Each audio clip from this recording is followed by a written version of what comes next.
Hi, everybody. I'm Ralph Benmergui. Welcome to my podcast, Not That Kind of Rabbi. No, I'm not actually a rabbi. But if I was a rabbi, I wouldn't be that kind of rabbi. I think you know what I'm talking about, because I certainly don't know what I'm talking about. I'm just saying something because the microphone is on. There's things on my mind, things I want to talk about. But you know what? I have a great guest. So instead of me ranting and raving, and I'd rather just talk to my guest because I haven't seen him in a long time. So it's an important thing to just say hi. So Mike Wilner, voice of the Blue Jays. He's here. He's looking right at me. And I'm going to say hello. Hello. Hello. And I kind of want to hear you rant and rave a little bit. Well, okay, then I will. Spirituality in sports. I will rant and rave for a moment on that. There are people who say they don't believe in religion. Lots of people. And yet, they do. Because they paint their faces blue and white and show up at games and stand and watch jets roar over their heads and have military people march in front of them for no apparent reason just because they're watching a game of some sort, and become rabid fans and run out into the streets when a World Series is won and say that was the peak moment of my life. And when you ask them what they believe in, they say Robbie Alomar Jr. This is what people do. And they have transferred, it would seem, that what used to be the miracles that would happen became, the Joe Carter home run. It was a miracle. It changed everything in my life. I was at that game, actually. I wasn't. No, I was at that game, and things blew up. It was an incredible moment. I was sitting there, and I was sitting in a seat where you couldn't tell if the ball was foul or fair as it was going over the fence part, and I was right there and thought, was that fair? Was that fair? And the entire stadium, literally, I could feel lifted. It was literally an earthquake happened, and everyone was beyond themselves, and I really mean in a spiritual sense, beyond themselves. They were all one with the ball. And all one with Joe. And watching him go around those bases, and Joe is a man of belief. Jesse Barfield, you know what? He goes to a church, Joel Osteen's church in Houston, the mega church. I saw him there. I was doing a documentary, and they said, well, want to introduce you to somebody who'd been in Canada. And I said, well, we all know everybody who lives in Canada. Ernie, who lives in Saskatoon. And they go, this is Jesse Barfield. I'm like, oh my God, it's Jesse Barfield. So he was one of my saints. He had the arm of a warrior. So we do believe, and we want to believe. And sports sometimes is that place where we reside in belief. And for me, the sport that personifies this the most is baseball, because I resonate with the pastoral sense of the game, the wood, the grass, the elements of nature, the lack of overt violence and the nuance of the game, the tensions that build up over periods of time where you just think nothing's happening, oh my God, nothing's happening. Oh my God. I love that. I love that tension. So I'm going to talk to somebody who understands that, and also talk to him about his own particular faith and tribe and where he comes from and all of that. Mr. Wilner, I've ranted. I liked it. That was good stuff. And you know what? It made me think a little bit, too, about the fact that you're right. And we're seeing it now as this Houston Astros sign-stealing scandal plays out, how it is almost a blind faith thing. If you're a fan of the Astros, well, maybe you can kind of admit that they might have done something wrong, but everybody else is doing it too. Don't just look at us. It's. I used the word tribalism a couple of days ago, and somebody told me that was offensive to indigenous people, and that's something that I wasn't aware of. So if it is, I apologize. But that's the sort of the feeling I get, that everyone is in their group, and sports fandom is sort of the same way as religion. Look You're at the way following this. Yeah, look at the way fans treat opposing players. When I was a kid, the Hockey Night in Canada second intermission was always a profile of a visiting player, and you'd see the family. You'd see him with his kids. And the next thing you know, they'd come out for the third period, and you actually were kind of hoping the guy did okay out there, even though he wasn't a Leaf. So the humanization is hard to get because you hate them. You hate that player. You hate that team. I hate the New England Patriots, right? Right. And you're not alone. Right. Yeah. And the damn Yankees. Yeah. Well, with the New England Patriots, I might hate them more because such a talented team and they still had to cheat. Right. Same with the Houston Astros. Why Same would with you still Barry cheat? Bonds. Right. And he's completely vilified across all of baseball except in San Francisco where they adore him. So what is it about sport, you think, that made you think, I love this? This I got to do. I really don't know. I think that it's just, better than a real job is the answer that I give a lot of the time, right? And you know that well too. Yeah. Just broadcasting in general. But it's just such a wonderful thing to be able to do for a living. What I do for work is what people do to get away from everything, right? To relax and enjoy for 3 hours. But could it have been any sport? Baseball was always, it didn't have to be because I don't think any one of us is like in the position to dictate that level of, hey, I want to go into this. I realize all the time how incredibly lucky I am. Like, I think I have one of there are 60 Major League Radio broadcasters or maybe 70 or 80 in the world to be one of those. It's ridiculous. I had an opportunity to work in hockey when I was not quite starting out, but when I started, I did everything. I was at the last game of the Gardens and the first game of the ACC. I was at the Raptors' first game. I covered the Argos. I was a public address announcer for Toronto Roadrunners roller hockey, right? So I've done everything, and I was.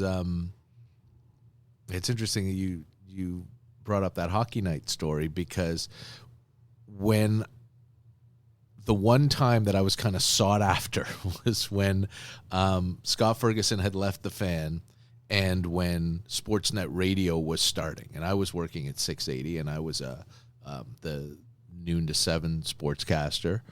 And I got 2 calls in one weekend, and one was from the Fan. Hey, you interned here in 1993, and we remember that you like baseball a lot.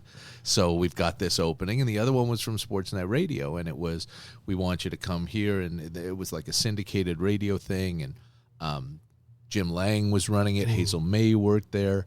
And they said, we want you to come be our afternoon drive sports guy. And I was sort of negotiating both ways and obviously leaning towards the Fan because it was being on a major league broadcast and doing baseball, and that was always the pull for me. And Sportsnet Radio, excuse me, at one point said, okay, well, if you come here, you can do the second intermission on our Sportsnet TV hockey broadcast. Oh, wow. I thought, wow, that would really be something. But ultimately it fell short of being able to do baseball. And so, yeah, I could have. Yeah, could have. Who knows? Should have, would have. So, I won't go with that because I've made the right choice for sure. Yeah. So one of the things I always find interesting when I'm listening to you is you don't hide being Jewish. No, I can't. Sure you can. Lots of people do. I guess one can. I can't, I don't think. Why not? Because it's so firmly ingrained in who I am. And not necessarily the strict ritual of it. Obviously, you can't be a strictly observant Jew and work in baseball because there's a game every Friday night and a game every Saturday. Yeah. But just I think it just informs everything, and how so? Just the way I was brought up, the fact that I went to Jewish day school all the way through high school, so that was a core piece. It's different, right? Mm-hmm. You blend in, but you're different, and the way works, I mean, part of, I don't know, I'm telling you this, but but part of a major part of being Jewish is intellectual curiosity and asking why and searching. You know, like there's no blind faith in Judaism. You're not that kind of rabbi, but that kind of rabbis.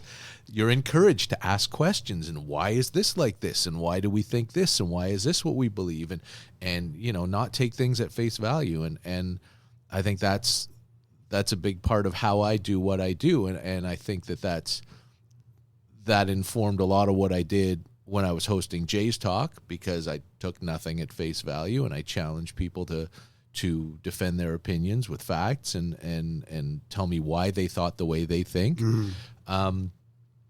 But yeah, I just think it's ingrained. Jay's Talk was like a Talmudic dyad where you had two people, one tractate, and you had to argue it. Nobody's ever said that before. Well, think about it. But I appreciate right? that. Somebody just, you know, Mike, by the way, half the people who called, I just felt for you. But, you know, Mike, I think we got to trade so-and-so. And then I'd always hear you say, well, I don't understand why you would think something like that because of this stat, that stat, this stat, that stat, and this stat, and tradability. And then they were left with, yeah, like I was saying, I really think you should trade the guy. A lot of times that happened, but a lot of time, but enough times, yeah, to keep you going right. Sane. Yes. A caller would say, "You know what? I hadn't thought about it that way," or "Yeah, you're right. I you know, you're clouded." And when you're doing a post game call-in show, right? All the callers. Very rarely does someone pick up the phone to call a radio station and say, "Hey, things are great. I'm very pleased." Right? But just wanted to say, very nice game today. Yeah, exactly. It's very nice. But I think that the few times that someone said, "You know what? I hadn't thought about it that way," or, "Yeah, I was all like riled up, but you're telling me what's really going on." That's good. That sort of kind of kept me going a little. You know, there were times when Jewish holidays would happen, and you would, you know, say, "So Hag Sameach, everyone." Yeah, every once in a while. Yeah, and you know, that's a choice. And like I give hearty Mazel Tovs all the time. Hearty Mazel yeah. Tovs, and the first time I heard that, because I used to do that as well on radio and TV, and you know, sometimes a friend would say, "You know, you don't have to say that, right?" And for me, it actually became a thing where I thought, well, "You want me to hide? I don't want to hide. Like I can say Merry Christmas to people. I can say all kinds of, but you know, from where I come from, there's a whole bunch of people who would like someone to know that they're out there." And I think that's really valid. And I've gotten a lot of feedback saying, you know, it's great to hear that kind of stuff. And do you ever get negative on that? Yeah, I've someone called. There was a caller that I think we dumped before it went on the air, but said Hook knows something and something else. Wow. Yeah, and there's a danger of yeah. you know, especially now, more so than at any other point in my lifetime. I think that there's a danger in being that out, which is, it's frightening and sad at the same time. But I mean, what makes you do it anyway? The cat's out of the bag by now, and I don't think I would pull back. Regardless, I mean, I don't talk about my children anymore because of something that happened years and years ago with somebody online. So that I'm not going to put them. Right. I don't feel like I'm putting them in danger, but I you know. Well, except that you're speaking for them, and you'd rather they speak when they want to for themselves, right? I'd rather people not know. Yeah. You know, I don't ever put pictures of my kids on social media. I won't put a picture of my kid up either. There was this thing when Kobe Bryant died. There was this girl dad hashtag circulating around the internet, or circulating on Twitter, I guess, and Instagram. And I'm a very proud girl dad. I have 2 daughters, but I didn't put a picture up. I said something, but yeah, no, that I won't do. But are they brought up with Jewish things? Yeah. Like you've taken them to Israel and things like that? Yeah. What role does being Jewish play in your life now? Because like you said, it's not like you can take the Sabbath off. Right. Yeah. You know, and there's probably a little moment in you that goes, well, I could never do that. I would ruin my career. I can't say, by the way, I don't work Friday night and Saturdays. Right. Yeah. There was a pitcher when I was growing up, or I guess in the 80s, for the Texas Rangers named Edwin Correa, and he was a Seventh-day Adventist, and he did not pitch on Saturdays ever. And everybody who's Jewish knows Sandy Koufax didn't pitch on Yom Kippur. Didn't pitch on Yom Kippur. That there's a little bit of and there are certain holidays where you don't. I don't you're work not the on. holidays. Yeah. Right. So Dan Schulman, who is Jewish, he doesn't work on Kol Nidre, which is the night of before the night that Yom Kippur starts. Right. Yeah. The Jewish calendar. This is for the listeners. Ralph knows this well. The Jewish calendar begins at sundown. So, so the night before and then the day of the holidays, if you look on your calendar and a calendar says Yom Kippur is October 11th, it really starts on sundown October 10th. Right, it's always sundown the day before, which can sometimes get you in trouble because you really did think it would start on a Wednesday. It's like your mother calls, it's Tuesday, you nuts. Yeah. Yeah. Yeah, so I've made that choice to not work the high holidays, and I've made a further choice now that I've reached the point. Like I've never felt incredibly stable in my career, but now that I have, I've also made the choice that I'm not going to work on Seder nights. Oh yeah, either for Passover. Because I don't want to be that person who is always putting work ahead of important time with family. Right. So this year, the first Passover Seder is an off day for the Blue Jays, and then so I'll miss one game for the second one. And Yom Kippur, which is the holiest day on the Jewish calendar, is actually the day after the regular season ends. So I have to miss the last game of the season. I'll have to drive home from Cleveland on the Sunday morning to get home, but I'll miss the last game of the season, and that kind of sucks. But I don't think there'll be an independent race then. So you never know. You never know. You never know. And if they are, then it won't be the last game of the season. And the sad part is that if they are, and they have to play a tiebreaker on the Monday, I won't be able to be there. Yeah. So how do your employers take to the idea that you're saying there are religious reasons why I'm not showing up? They have never given me a hard time about it. Nelson Millman was the program director when I started with the Fan. He's Jewish. I don't know that he would take those days, but I don't know. I'm never around. But he never had a problem with it. Yeah. He never had a problem with it, and on each successor has not either. And I appreciate that. I really do. So you said something earlier where you were talking about anti-Semitism, and you were saying it's now you're much more aware of it. It's worse than it's ever been in your lifetime. I think so. So how does that manifest itself when you open your mouth and say to people, I'm Mike Wilner, and I'm proud of being Jewish? You know, do you feel like you're putting yourself in a vulnerable position, or do you think, you know what, you're not going to make me bow my head and pretend I'm something I'm not? I'm going to tell you what I am. Like, what does it do to you? Both. I think both those things. Right. I think I am putting myself in a vulnerable position I don't quite know how that would manifest itself. I hope not with, any sort of violence or anything like that. But I don't think we're at that point yet in the world. But where it's not safe, or where it's specifically unsafe to be Jewish. But the thing happened in Pittsburgh at the Tree of Life. There's whenever I walk into a synagogue, there's security there, and it's always been. I mean, I've always thought, from as far back as I can remember, that when you're in synagogue with a gathering of a lot of Jewish people, something bad could happen. It hasn't, which is wonderful. But it's funny, I don't think that. I'm glad. I don't know why I don't. I and the other part of me, I think that second part of that equation, which is I'm not going to hide. That's not going to solve anything, and I don't want to lose the pride of being who I am, right? And it does define some of the ways we think and do things. Why do people hate us? This is the eternal question. I need the answer. Wow. And I think you've got it, Wilner. Oh yeah, I'm the one who's going to solve this.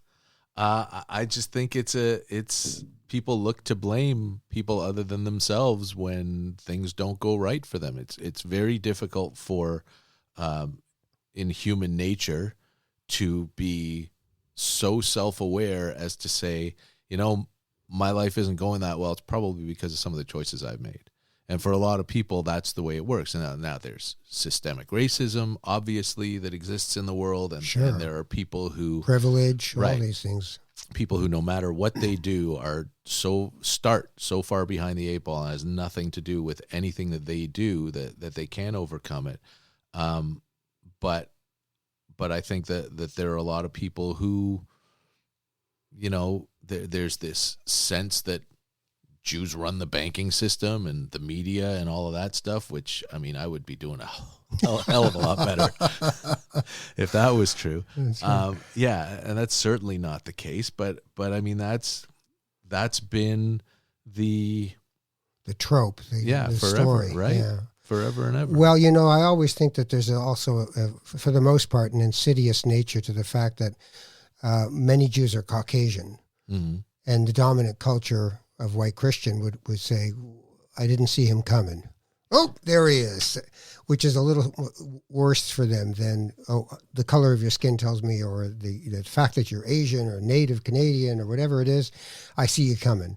And there's something about us that we sort of sneak up on them. I Booga booga. never thought of it that way because we're not doing anything bad to sneak up about. But yeah, it's less easy to other a lot of Jewish people. Well, we're the last. Sometimes in these gradations of xenophobia, we become, once they start going after other kinds, you end up at the Jew, but you don't start with the Jew in most cases because we're not as visible as we used to be. Mm-hmm. Right? You don't have European shtetl jewelry. Have you ever been to March for Life? Or Auschwitz or anything like that. I've never been. Either. I don't know. I'm Moroccan, so it's a different experience for me, but I don't know what it would do. When you were growing up, how did things like Holocaust define your personality? Well, when you go to a Jewish day school, you're learning about it from day one, right? I think that that a good thing? It's not a bad thing. Well, it's such an unbelievable thing to have to absorb at a young age. Yeah. But now I think they teach it in grade 10 in public schools. Right. So, my kids had friends in like junior high school who weren't aware of the Holocaust, who didn't believe that such a thing could happen or anything like that. But yeah, it's a central tenet to Jewish education is, hey, this happened. A third of us, or half, I think at the time, were wiped out from 13 million down European, to 7. Yeah. And now it's back up to like, I don't know, 14 or 15 million, or maybe it went from 18 to 12. I don't know. But yeah, and that's always they observe Yom HaShoah, which is Holocaust Remembrance Day. You're very aware that this happened, and it happened in the relatively recent past. I had teachers who were Holocaust survivors. Yeah, so did I. Yeah. You could see the tattoo on their arm when they were at the chalkboard. And I didn't know what to make of it because, being Moroccan, we weren't in the epicenter of it. We were in North Africa. If Rommel would have won, we would have had a serious problem in Morocco. But he didn't win, Montgomery won, so we were sort of okay. But when I would watch these 8mm films of corpses being pushed into open pits and people starving and people being shot in gas chambers, and I was like maybe 8, right? And yet I don't know that it was a bad thing that I saw that at 8. Yeah, and I don't think it was for me either. And now I continue to. I follow Auschwitz, and I'm looking for their official Twitter handles because I think it's important that as many people as possible follow them, even if you're just like tweeting or scrolling past it. They put some serious stuff up every day, anniversaries of birthdays of people who were killed in the camp murdered in the camp.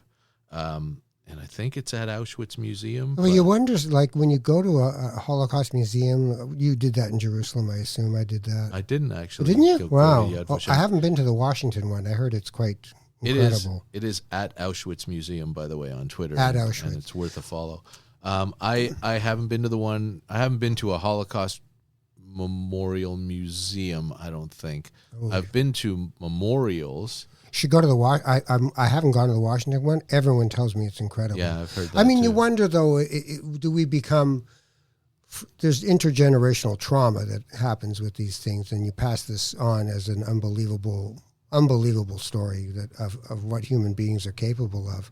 And the thing for me as a kid is that I always thought we should expand this conversation, that it's not just about us. That Rwandans were killed 1 million at a time, in 30 days. Yeah, we're not the only genocide by any means. Right, but it was sold to me as a kid as it's about us. And I think I fought that. And I just thought, no, it's about humanity, and it's about what people can do to each other. So you got to be careful, right? Maybe. I mean, this one, that one was about us. And well, it was. I mean, there was also gypsies and homosexuals and lots of Slavics people. Yeah. There was 2 million Poles who were killed, even though there was rampant anti-Semitism in Poland. Right, but they weren't killed because they were specifically Polish. Well, they were killed. No, they were killed as Slavic peoples, right? The Nazis despised Slavic people and hunted them down. No, it's an inhumanity. So with your own daughters, if they bring home a guy, yeah, and he's not Jewish, how are you going to be? Their mother's not Jewish, so what can I say, right? it's not. Well, you blew that one. Yeah. She didn't convert? No. She didn't. Oh, then she doesn't have a good guilt gene where she's, I'll do she this was for Catholic, them. so she's got the guilt gene. I've noticed Catholics don't convert that much when Really? they marry Jews. No, they're like, the gravitational pull for them is as strong as it is for us. I'm a Catholic, I'll always be a Catholic. Even if I don't go to church, I'm still a Catholic, right? And a lot of people, think that for sure, but a lot of Jews think that too. Right? How did your parents feel when you decided you were going to marry somebody who wasn't Jewish? One was okay with it, one was less so. I'm going to guess your dad was less so. Yeah, that's a good guess. Yeah, no, that's usually the way it goes. The mother loves you as a son and goes, okay, if you're happy, I guess. And the father gets to do the true part, which is, I really don't like this. What did we raise you for? Yeah, that's interesting. And yet your kids have a sense of being Jewish. Yeah, they do. I sent them to the same school that I went to. I mean, when I got married, part of what you always negotiate and compromise and things like that the kids would be raised Jewish and sent to Jewish school and learn all this stuff. And so, yeah, we did that. We dipped them in the mikveh when they were born. And oh, okay. So they did the conversion. Yeah. Oh, okay. So they see themselves as Jewish. Yes, they do. Wow. And when you took them to Israel? Yep. And what did they think?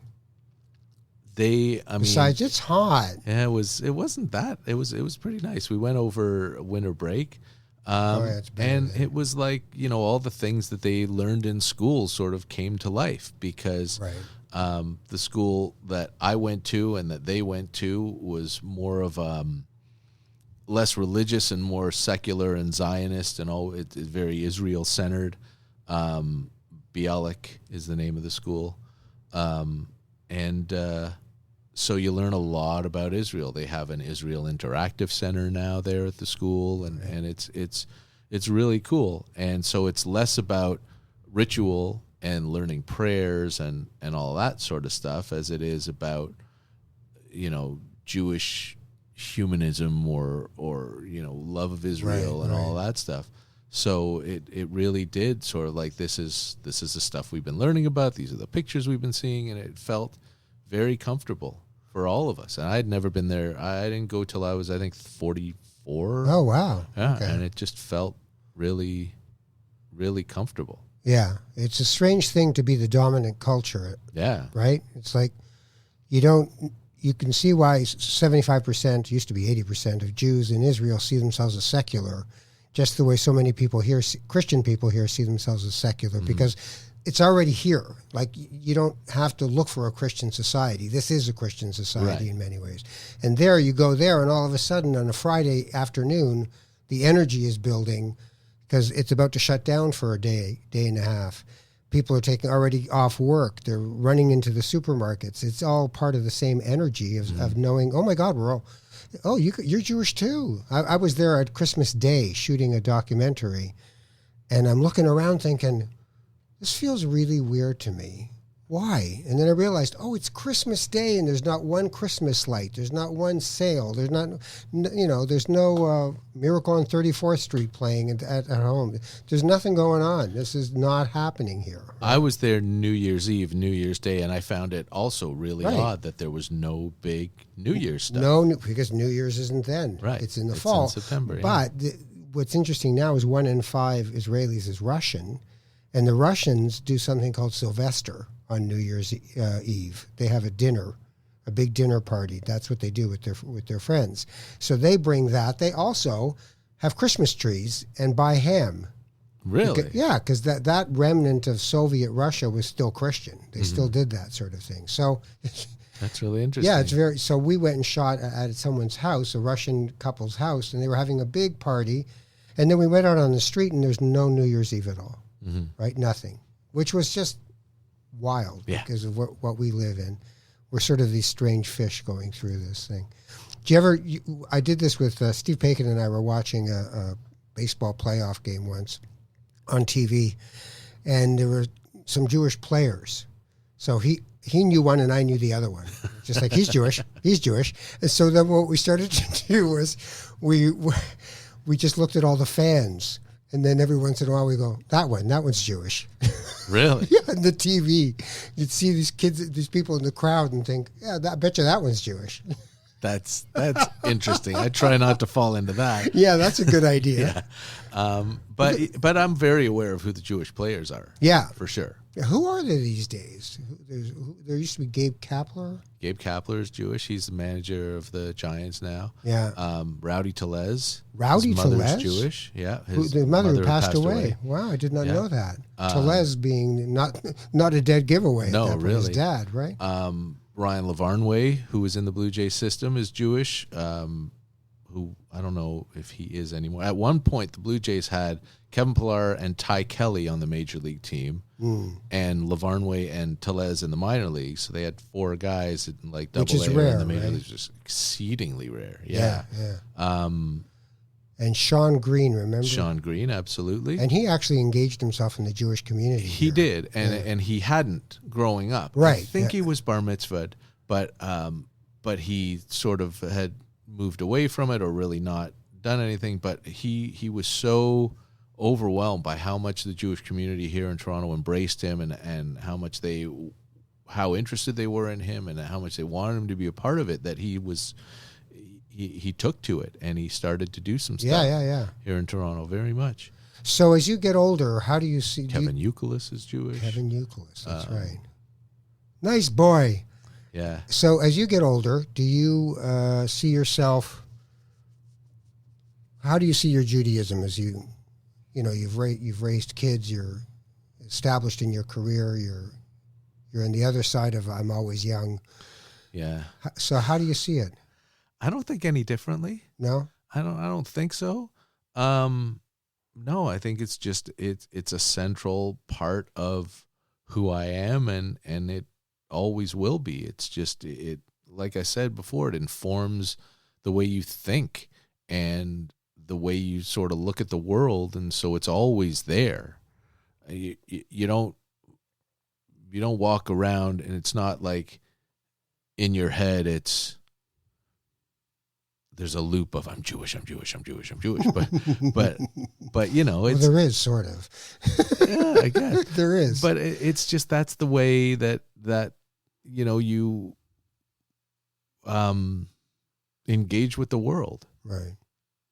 Yeah. Yeah. Fascinating to me. I always remember the first time I actually heard you say something about a hearty Mazel Tov. It was the first time I ever heard you say something. And I looked at my wife and I went, see, that's what I do. You just said it out loud. She says, well, you shouldn't say it out loud. They'll all know where we are. And I'm like, no, he said it out loud. It's a good thing. And it's baseball, which is not exactly a hotbed of Yiddishkeit, Although, there are a couple of good documentaries. There's one that I highly recommend called Jews in Baseball. It's a wonderful story about why, baseball isn't a hotbed of Yiddishkeit, but the other way around kind of is, right? Jews in Love the baseball. United States really took to baseball. That's true. And in Canada too. And there's a huge amount of Jewish fandom, and it's a really cool story. What is it about the sport? Have you figured that out? No, I think that the documentary suggested that when a lot of them were moving to North America in the 30s, the 20s and 30s, they found it a really good way to sort of assimilate and to, be part of something. I think it probably works the same for hockey here too. But it's also more of a cerebral game, I guess. Oh, yeah. I mean, to me, the literature of baseball has always been one of the more elevated sports journalisms and sports writing. There's been beautiful things written about baseball. CFL football, not so much. Yeah, not so much. Not so much. And there's been like a Jewish hero for every generation. There was Hank Greenberg, and then there was Sandy Koufax. Right. Who is it now? Yeah. Would there be one now? Who is it now? I don't think so. Yeah, I might have said Alex Bregman until this last little while. Then maybe not. Yeah, maybe not so much now.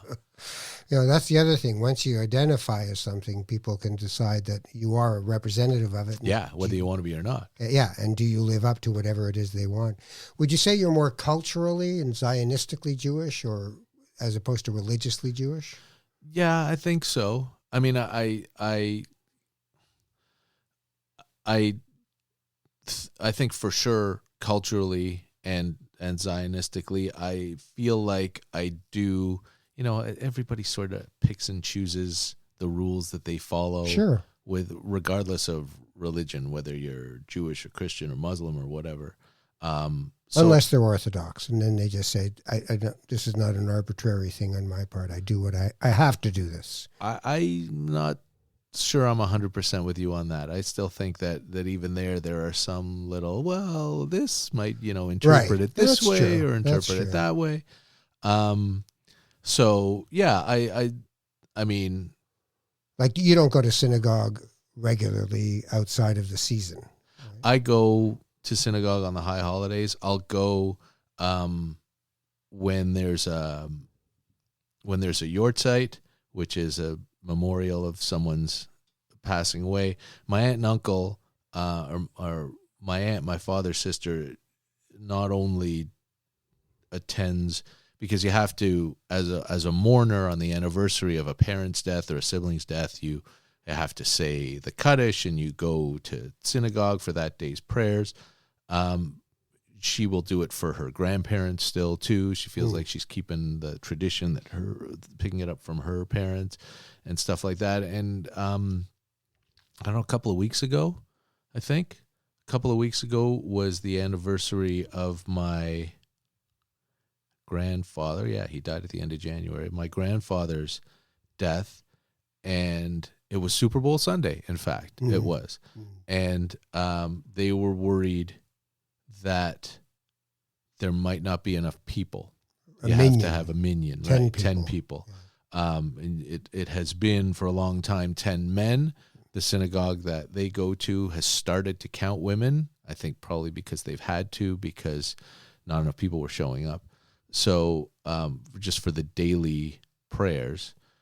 So I went because, it's a mitzvah, right? To go do it and to make sure they had enough people.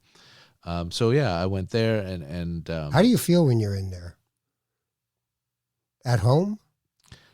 Yeah. Or sort of, well, I'm visiting. No, yeah. I mean, I don't know about at home. Comfortable, fine. Like I know the drill. I know how everything goes. I could lead a service if I had to. Right. I can read everything.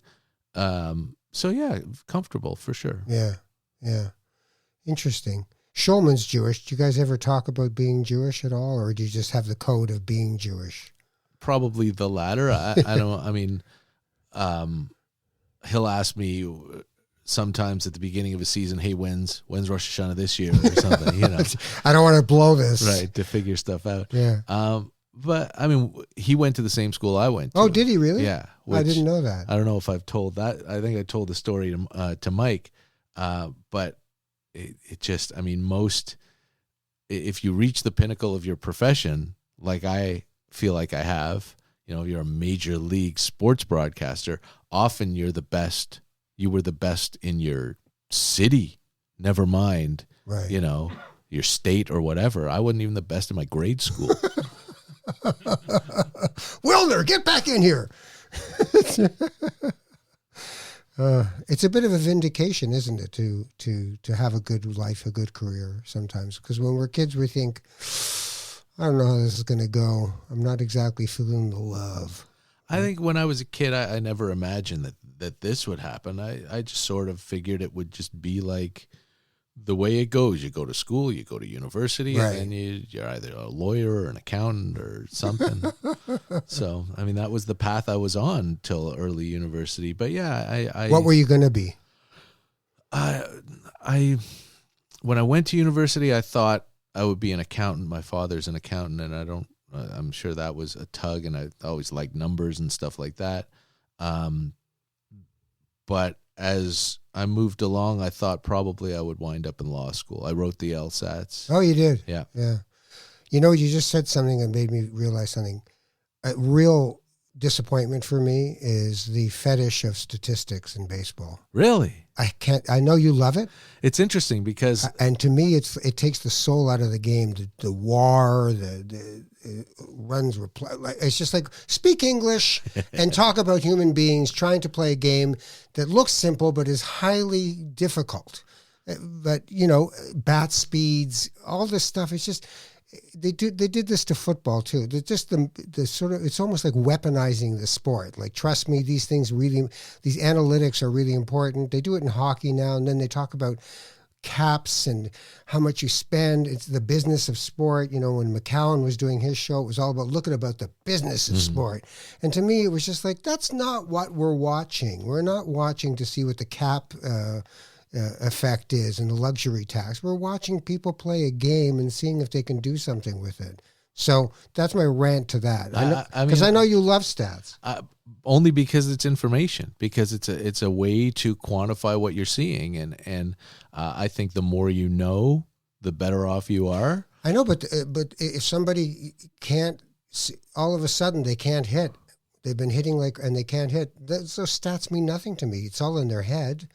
They just all of a sudden can't hit. Well, but see, here's a way you can look at it too. If all of a sudden they can't hit, then you look at when they make contact, are they still hitting the ball as hard as they were before? Then that's exit velocity. Is their bat speed slowed? Are they swinging at more pitches outside the zone? There's a lot of things you can look at to see. Do you think that helps this person? Because what I find is, if I was one of those guys and they showed me 14 stats that told me why I'm doing what I'm doing, I'd still get up there and be reaching halfway across the plate at something I shouldn't have reached at, because there's something else emotional and human at play. I'm trying too hard. I think a lot of the time we do sort of forget that part, and a lot of people look at athletes as robots and that there's no emotion, and I try to always be cognizant of that these are human beings doing something, and they're certainly fallible, and they're prone to slump, and they're prone to pressure. A lot of them are kids. It's insane what we ask of them. Yeah. A lot of them get religious or get into trouble. I don't know if it's so much anymore. No? I remember the Blue Jays in the mid '80s had a lot of Bible thumpers on that team. Yeah, Jesse Barfield, who you mentioned, Tony Fernandez, a lot of guys. I mean, you look at their Twitter profiles, and sometimes there'll be a passage from Scripture or Jesus first or something like that. But I don't know how come they're all still pointing at the sky as they touch home plate? Is that just superstition at this point? I don't know that so many of them still do that. And maybe some of them it's like their father or something, a dead relative. Yeah. But there are a lot of, there's a reason that in all those Super Bowl prop pools, one of the questions is when the MVP gets to do his interview, is he going to thank Jesus first or his teammates first? So yeah, there's still a lot of it, but it feels like there used to be more. Well, it seems to me for some of these younger guys, especially, they get through stuff and they get into trouble. They act out, and religion helps them to have some sort of compass, because the road, it's filled with temptations of all kinds, right? Drugs and women and all kinds of things going on. And that if they don't have something to anchor them, they're really going to get lost in all this, because they're wildly famous for about 6 years. And then nobody remembers. I'm always amazed at somebody who was at the top of their career, and within a season and a half, they're out of the major leagues, just like that. Well, Jose Bautista is an example of that. Well, but he was near the end of something. I'm talking about guys who were like 30, and all of a sudden nobody wants them because they had Tommy John and it didn't work out and things like that. Yeah, it's a tough thing to watch people go through that. It's a short burst for sure. Yeah. Your career, and that's why you got to make as much as you possibly can, and that's one of the reasons that there shouldn't be loyalty to a team, because a team has no loyalty to the player. None. And you can see how it breaks their hearts where they go public and say, I would love to stay with this team, and it doesn't matter. Some of them. Yeah. Some of them are saying that for leverage and negotiations. Yeah. And I mean, like there's that, coldness, but you become cold when you realize that your employer could care less about your life. Yeah. Right? You're more romantic, I think, about it than I am. Well, you see it from its real place. I don't go into dressing rooms. I don't sit on planes with these guys. I don't live their life. I don't understand it. But I do know that the game to me is the magic of the game. It's not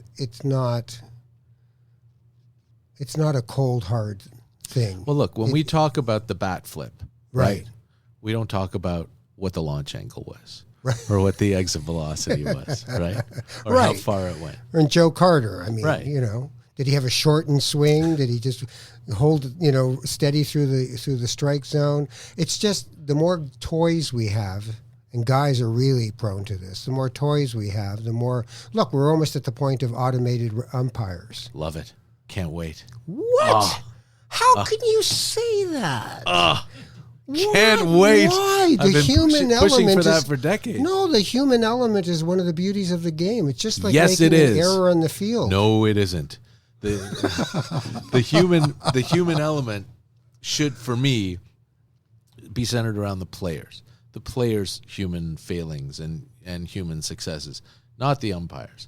Whether if a guy throws a strike, it's a strike, even if the umpire doesn't think it is. And, except they all have their own strike zones. Well, not so much anymore, but they used to. That was ridiculous too. Yeah. Eric Gregg, may he rest in peace, worked home plate in that playoff game in '97. The Marlins, when Levon Hernandez had 15 strikeouts, and half of them were like on called strikes were 4 feet outside, right? Because that was his strike zone, right? Which I mean, so you want a machine to tell us if it's a ball or a strike, and if a guy's safe or out, I want. So like in tennis, where they can do a replay and it's on the line, or wouldn't that be awesome?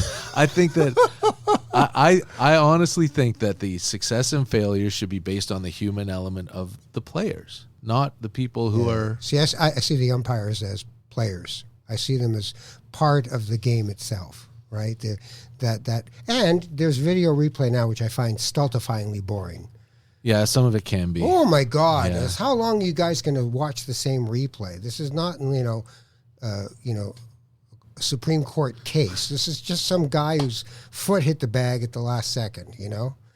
Yeah. Well, I don't know. I'm not with you on that. I like that umpires call great games or bad games. It's like. Kelly Fraser, who did not call a penalty on Gretzky that would have probably meant the Leafs had finally gotten to the Stanley Cup on the 100th anniversary of the Cup against the Montreal Canadiens. He didn't do it. But to me, it's like a Bill Buckner moment. The ball went through his legs. Yeah, but that's Kelly Fraser. But that's someone who's actually playing in the game, not someone who's supposed to officiate in the game. But what was his war? I don't even know what the hell WAR means, by the way. Well, wins above replacement. Whatever. What the hell? Like, that's what it means. Who cares? Like, what does that mean? I think that for years and years and years and years, people have been trying to come up with one thing that will measure what a player contributes. Offense and defense and base running and all that stuff. Yeah. And this is what they've come up with. I don't talk about WAR very much. I had this discussion with Shulman actually about it years ago. A few years ago, and he said, unless you can tell me exactly how it's measured, exactly what the formula is, I'm not going to talk about it. I don't go quite that far, but no one can tell you exactly what the formula is. Well, that's what I mean. And it just makes me feel inadequate, and I'd rather enjoy watching the game instead of thinking, they know something I don't. Well, I mean, I think that there are ways to... It's like the high priests of baseball have a Latin scripture that they can read and understand the player in a way I can't. They can't. They're just looking at the number, then they just should like stop you. It. But it is a bit of it's a theoretical construct, and so I won't say, hey, this guy's WAR is 5.3 and that guy's is 5.1. So if you do, player I'm A is texting better. you as soon as you say it to go. Please stop that. Please do. You're just bored. You just threw it in because it's a lousy game and you know it. What do you do in a lousy game? Like there are lousy games where it's just like this. No. This is a dog of a game. Like. A lot of American broadcasters end up just telling stories to each other and almost ignoring the game. TV broadcasters can do that. Radio can't. No. Right? Because you still have to be the eyes of the people who are listening. So I'm still always on the game. And you know, it's funny because I never have any prepared material like I want to talk about X or Y during the game. Oh, really? No, for me, it's just like I'm from the Tom Cheek school. Right. The game's the star, and whatever happens, and you tailor what you're talking about to what's going on the field. But, you know, there are things that will happen that will jog your memory, that will remind you of a story, or that will remind you of a person. So, you know, and that kind of thing you'll do. But I think when a game is lousy, I don't know, you throw in a couple more out-of-town scores, you talk about what's going on elsewhere in the world of baseball or things, and you have your partner to play off, and you know, wherever you take each other, that's where you wind up going. Well, I appreciate you taking me on a small journey through what it is to be the Wilner of mics. We didn't talk about the Obi-Wan spirituality Wilner. of baseball that much, but it was a very interesting journey this hour. Did you think there was something missing in the spirituality of No, baseball? I thought that was going to be the thing that we No, it was you I was interested in. Well, thank you. You know, the Mazel Tov guy. That's the guy I'm interested in. All right, Mike Wilner, who is the voice of the Toronto Blue Jays, eminent broadcaster, sports journalist, and mensch, which is a good thing. Thank In case you. you don't know what a mensch, by the way, folks, is literally a human being. That's the highest compliment you can pay someone, is to say that they're a human being. In other words, there's a wholeness to them. They're not just one sliver of their life. They're living their life. So, Wilner the mensch. His WAR, by the way, is 6.6059. You don't even know if that's good. Exactly. It's just a bunch of crap. Usually it's one decimal place, by the way, WAR. It's only to one decimal. Now that helps. You think that helps? One decimal place from what? No, I mean, it's not. It'll never be 6.0769. Oh no, it's 0.60. No, it'll be 6.1 or 0.2 or 10.8 if you're Mike Trout. Oh, is that the higher it is, the better it is? Yeah, and it's a This cumulative many wins, thing too. If you had replaced me, we would have lost this many games. Is that? That's the nonsense of it. It's silly to say that, but that's what wins above replacement. And there are people who say this guy's a 5-win player, this guy's a 7-win player. That's not the way, but that's not even what the stat means. I'm with Shulman. If you can't explain it, then then forget it. But a win in WAR, a win is 10 runs. If you're worth 10 runs, you get 1 in WAR. and that builds from there. Who thought this up? Like, get a life. This is not a good thing. I A don't know win that is 10 wins. I don't know that it's not a good thing. I think it's Yeah, but you want automated umps, and I don't. I sure do, man. Yes. Very excited How about boring. And the machine said strike, and the machine said ball. Instead of being able to go, well, this is an interesting call. I mean, he has strike zones all over. And then all of a sudden, you've got another personality in the game. Yeah, but why not have a pitcher actually live and die with what he's capable of doing, not just how... Well, you can do that in the batting cage, and they can just automate whether he's in the strike zone or something. I don't know. I like people. Baseball's about people. I don't think human beings are capable of accurately calling balls and strikes. I just don't think it's possible. Really? Yeah.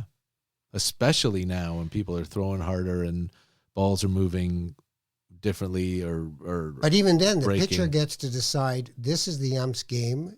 How do I find myself in this game and maximize his strengths and weaknesses? The ump's strengths and weaknesses. Yeah, but why? Why not? There's the strike zone. You strategize. If you hit the ball out of the park, it doesn't matter what the umpire thinks, right? If you hit a ball that bounces in front of the left fielder and he picks it up and the umpire puts his fist up to call him out, that doesn't make any sense. Why should it be different? You're not going to change my mind. I don't care how much you know. You know a lot. I don't care. Mike Wilner has been my guest. I'm Ralph Benmergui, by the way. This is not that kind of rabbi. I appreciate you hanging with us, and I hope that you never say war in public. I really do. At Ralph Benmergui is my Twitter handle. My episodes drop once a week on a Thursday, and you can get us on any of the podcatchers. Please subscribe to us, and we will build the audience as we go and hopefully have a great time with you. And look at people through a spiritual lens in the things they do and the things that we appreciate them for. Take care of each other. We'll see you soon.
This podcast has been produced by TMDS and accelerated by Roam Phone. Roam Phone brings you the most reliable virtual phone service to run your business and protect your home number